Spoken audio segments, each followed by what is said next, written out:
recognizes the images from this telescope and recognizes its importance, to literally, everybody's life in the sense of inspiration. And I should point out, by the way, that in my private office, just off the oval, I've got a picture of Jupiter from the Hubble.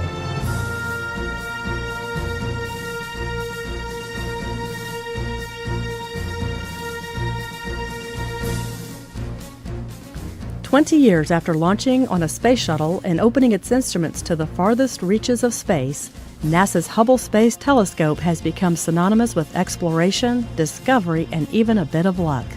One of the things that Hubble has done is it really taught us something about our place in the universe and our role within it. We want to know, how did the universe start? How did our galaxy start? How did the Earth start? How did life on Earth start? And we also want to know, how will all of these things end?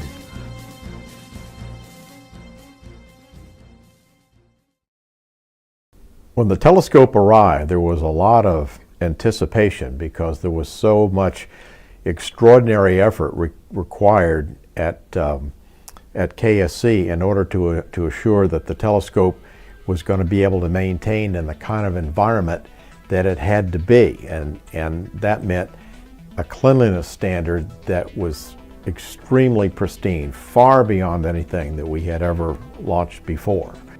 With years of design and construction behind it, the Hubble was sealed inside Discovery for liftoff.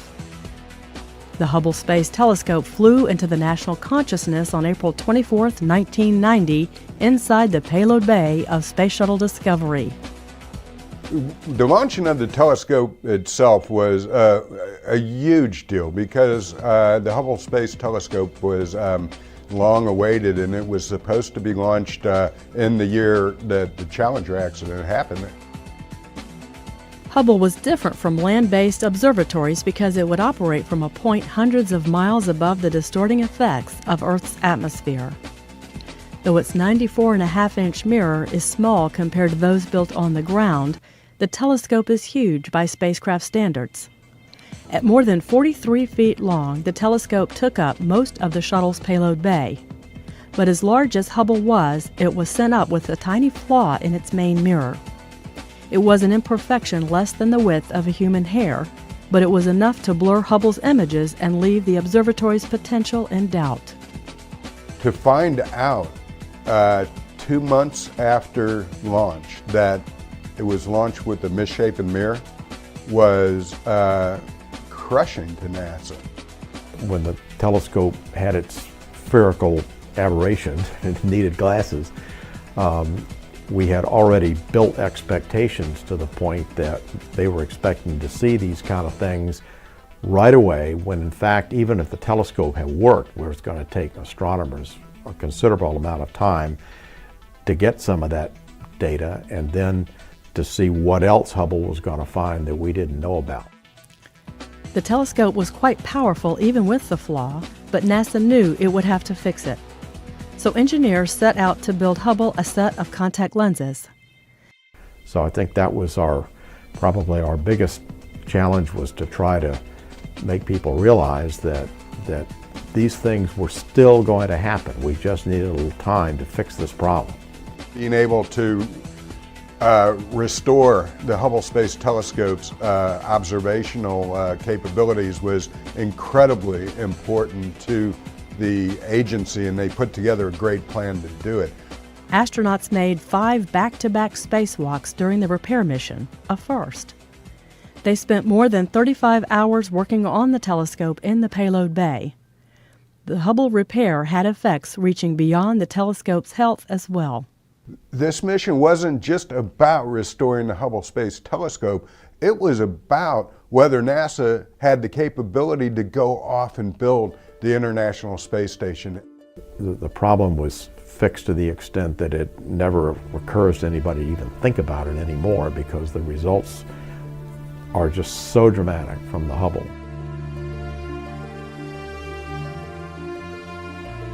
The first images from the telescope proved the servicing achieved its goal. The Space Telescope was free to look into the farthest distances ever seen. nearly as far back as the beginning of the universe. Astronauts made 4 more servicing flights to the Hubble Space Telescope to upgrade its instruments and replace critical components. We did it in a way that we knew it was the last time we were ever going to visit the telescope, and we had to do everything to it that we wanted to do if we wanted it to last a lot longer. So that made it more complex.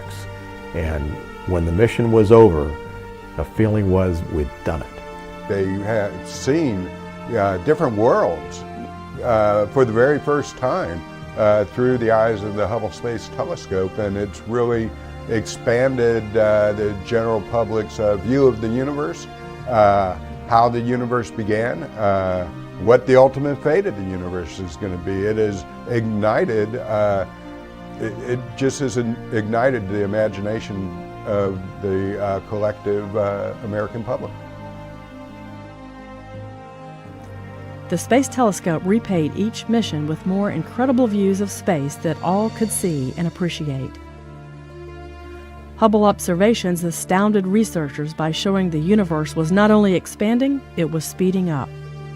Imagine your amazement if, when I throw these keys up, you would suddenly see these keys accelerating towards the ceiling. This is what we discovered.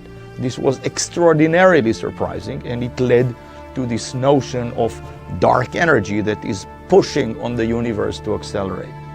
Once we began to get things back from Hubble, the scientists were beginning to see physical processes going on that they didn't really understand and hadn't been able to see before. 20 years after opening a new eye on the universe, Hubble continues to dazzle by reaching farther back in time and space. The light that we're just now receiving from some of these galaxies and different objects show younger and younger galaxies and stars, the light for which, when they left that galaxy, the Earth hadn't even been formed yet.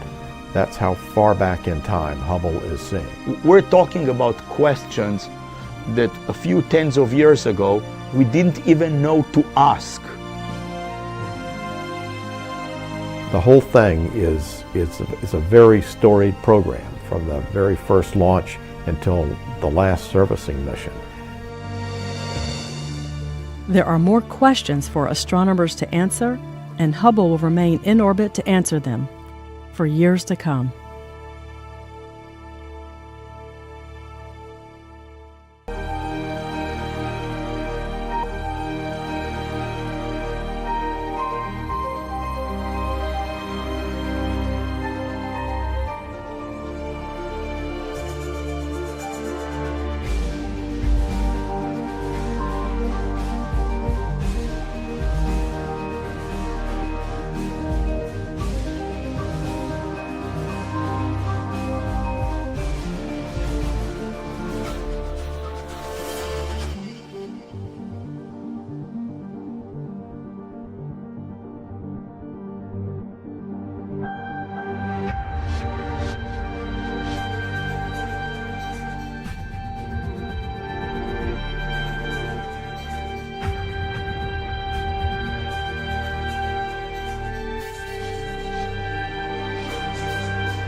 would say as a child I was always interested in all things kind of science related. I liked rocks, I liked dinosaurs, I liked planets. But my pivotal moments, I think I had two of them. And the first was the space shuttle program and Sally Ride and the fact that, she was the first American woman in space, and I really wanted to do that. But the second was the Voyager flybys.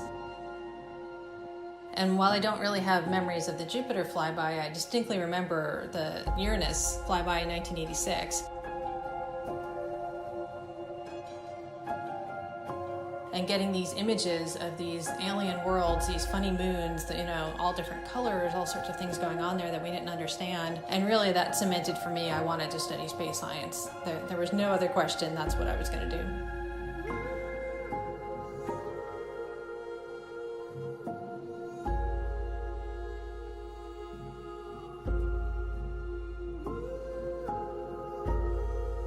So as a planetary scientist, I study the planets in our solar system, primarily the outer planets, and I'm interested in their atmospheres and how they work and what they can teach us as a laboratory for atmospheres all over the place, including the Earth.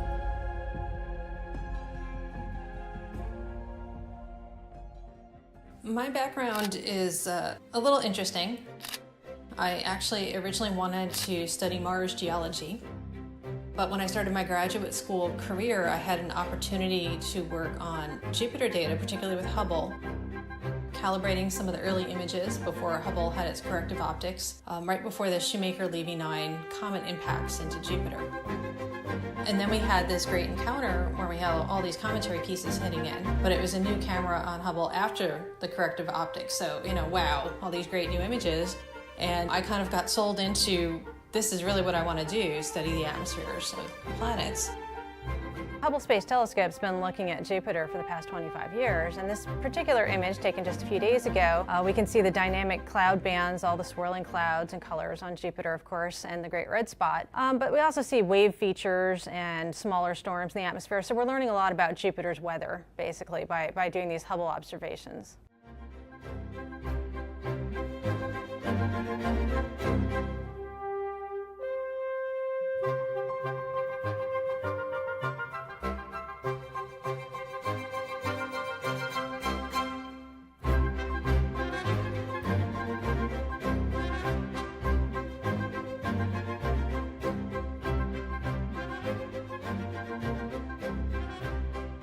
I would say I'm not really good at looking towards the future of envisioning exactly where I'll be in 10 years, but I want to see more missions to the outer solar system. I think we have a lot left to do out there, and I am looking forward to the day when we are ready to launch a mission to Neptune or even another mission to Saturn, and I certainly hope to be parts of those missions.